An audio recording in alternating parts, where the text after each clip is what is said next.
Dalam perkembangannya, PT Mega Graha Internasional telah dinyatakan pailit dengan segala akibat hukumnya berdasarkan putusan Pengadilan Niaga pada Pengadilan Negeri Jakarta Pusat nomor 16/PDT Sus Pailit /2015 PN Niaga Jakarta Pusat tertanggal 23 Juli 2015. Dengan pailitnya PT Mega Graha Internasional, maka PT Mega Graha Internasional terbukti telah cedera janji atau wan prestasi terhadap PT Bank OCBC NIPS Tbk, dan konsekuensi hukumnya PT Bank OCBC NIPS Tbk sebagai pemegang hak tanggungan berhak untuk segera melakukan lelang eksekusi hak tanggungan terhadap sertifikat hak guna bangunan nomor 3505-Merunya Utara terdaftar atas nama De Huy Guan. PT Bank OCBC NIPS Tbk telah mengajukan permohonan lelang eksekusi hak tanggungan atas sertifikat hak guna bangunan nomor 3505 Merunya Utara tersebut di Kantor Pelayanan Kekayaan Negara dan Lelang atau KPKNL Jakarta pada tanggal 15 September 2015. Namun ternyata terhadap permohonan lelang tersebut, KPKNL Jakarta menyatakan tidak dapat melanjutkan permohonan lelang eksekusi hak tanggungan atau sertifikat hak guna bangunan nomor 3505 Merunya Utara daftar aset sementara atau bodel pailit PT Mega Graha Internasional dengan alasan karena biaya pembelian aset tersebut berasal dari harta kekayaan PT Mega Graha Internasional adalah alasan yang sangat menyesuaikan dan tidak berdalil hukum.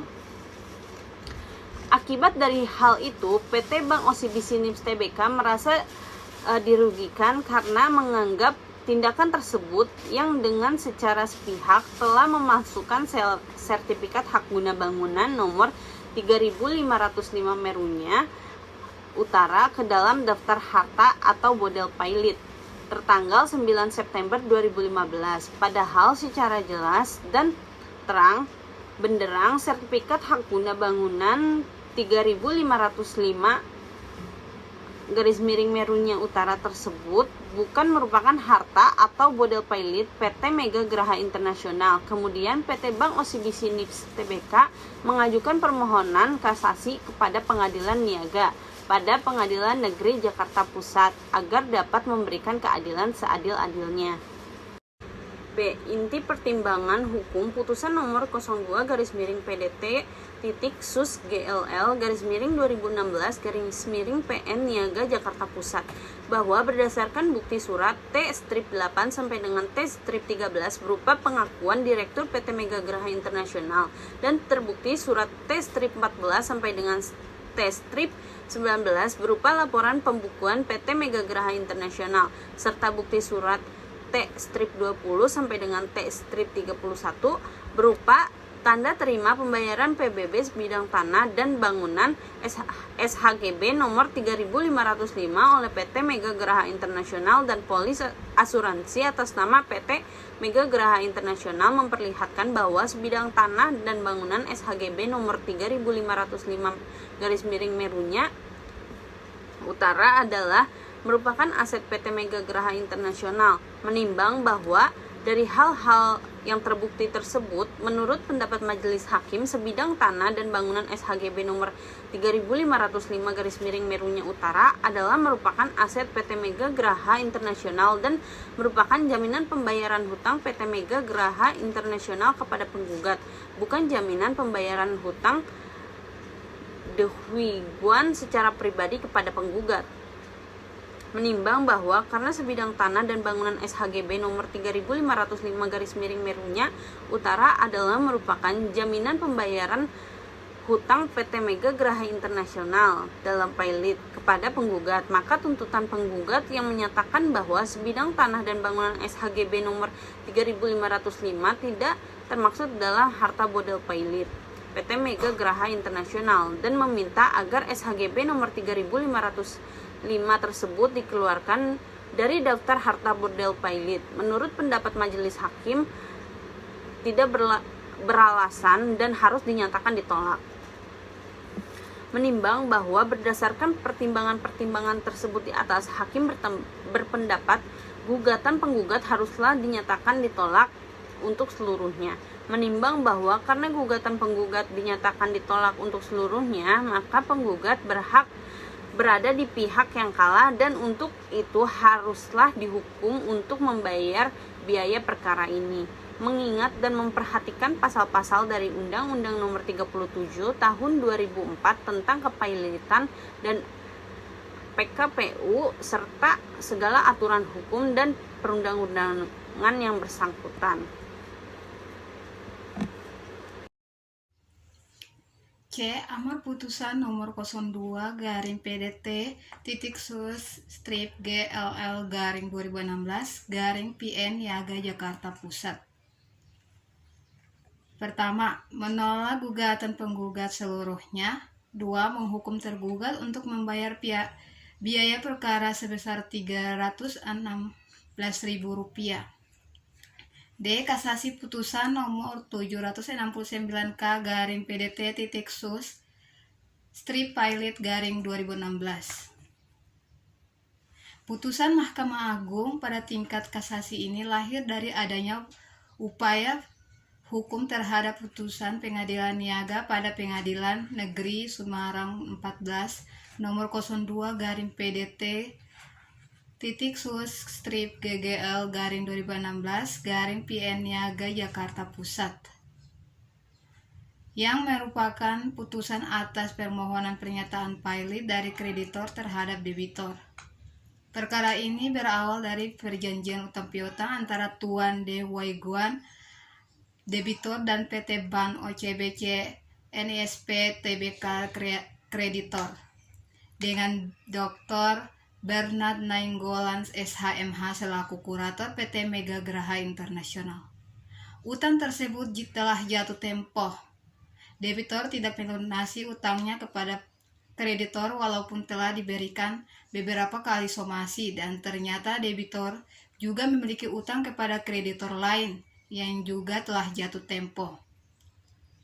Atas dasar itulah PT Bank OCBC NISP Tbk mengajukan permohonan pernyataan pilot ke Pengadilan Niaga pada Pengadilan Negeri Jakarta Pusat.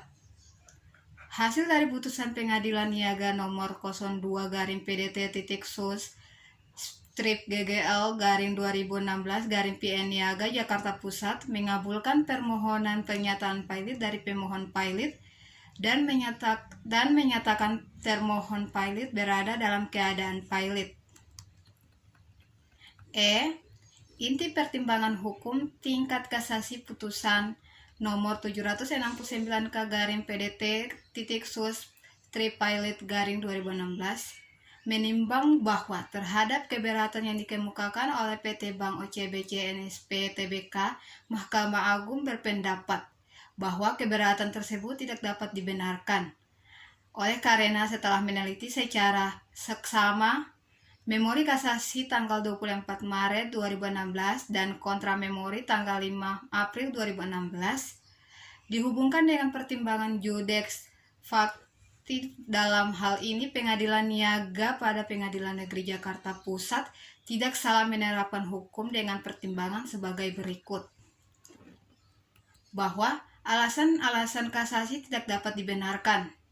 Tanah sengketa aqua atau sertifikat hak guna bangunan nomor 3505 garing Meruya Utara merupakan aset PT Mega Graha Internasional yang merupakan jaminan pembayaran hutang kepada pengguna dan sesuai dengan kepada penggugat dan sesuai ketentuan kreditur separatis. Penggugat telah diberikan kesempatan untuk menjual sendiri selama 2 bulan, namun hal tersebut tidak dilakukan oleh penggugat.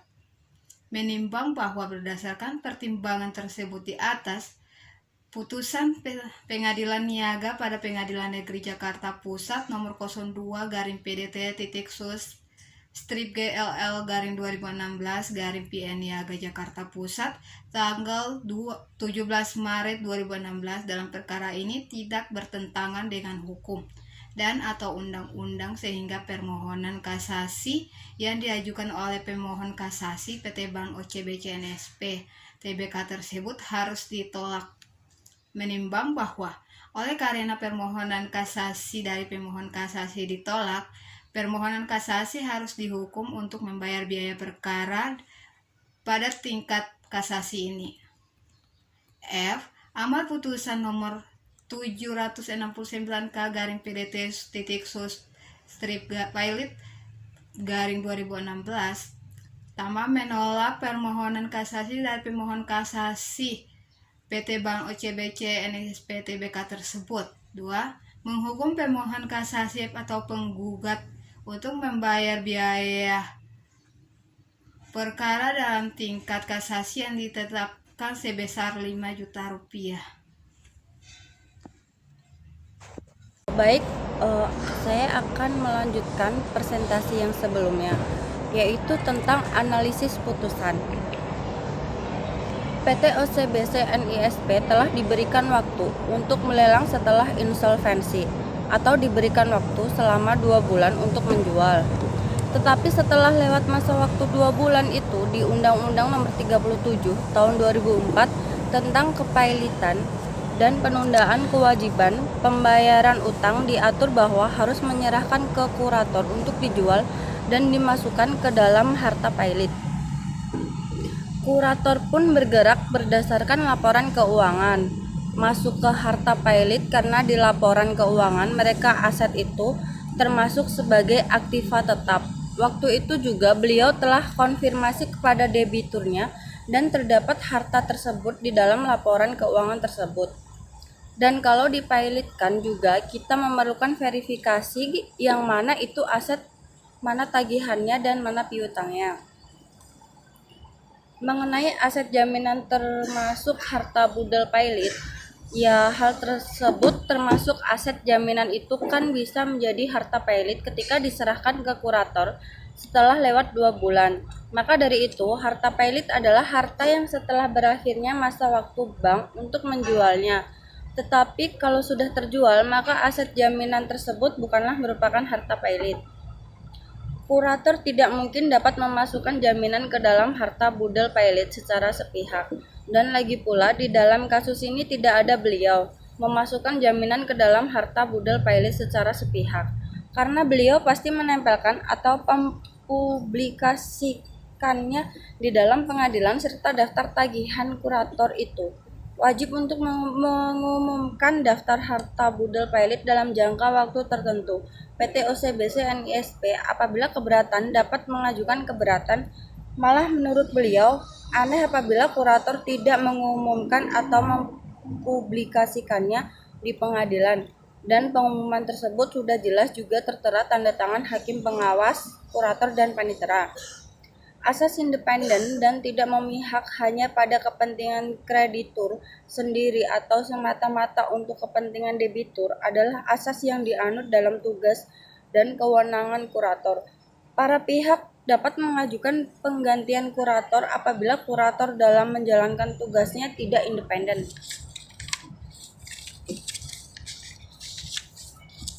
Dalam dunia praktik, tidak jarang pula terjadi kesalahpahaman yang terjadi antara debitor dan kreditor.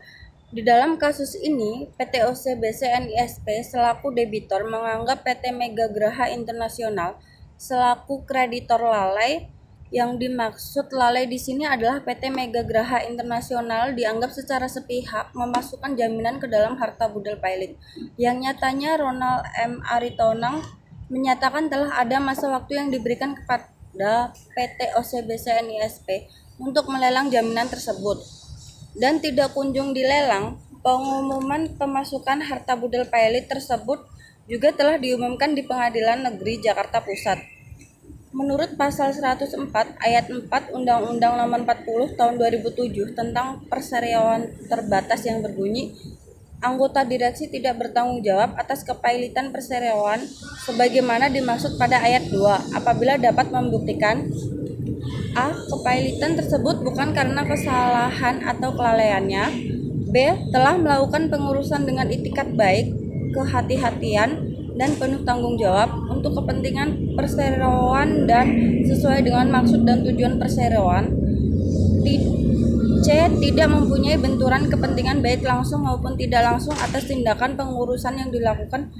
Dan yang terakhir, telah mengambil tindakan untuk mencegah terjadinya kepailitan. Di mana dapat diketahui bahwa De Huiguan selaku direktur tidak pernah dengan secara sengaja melakukan tindakan seperti yang tertulis dalam poin A sampai dengan poin D di dalam Undang-Undang Pasal 104 Ayat 4 Undang-Undang Nomor 40 Tahun 2007 tentang perseroan terbatas. Maka dari itu, apabila terjadi kepailitan, De Huiguan selaku direktur tidak berhak bertanggung jawab atas kepailitan tersebut, dan aset kepemilikan De Huiguan tidak dapat dimasukkan ke dalam budal pailit dikarenakan bukan atas nama perseroan tersebut.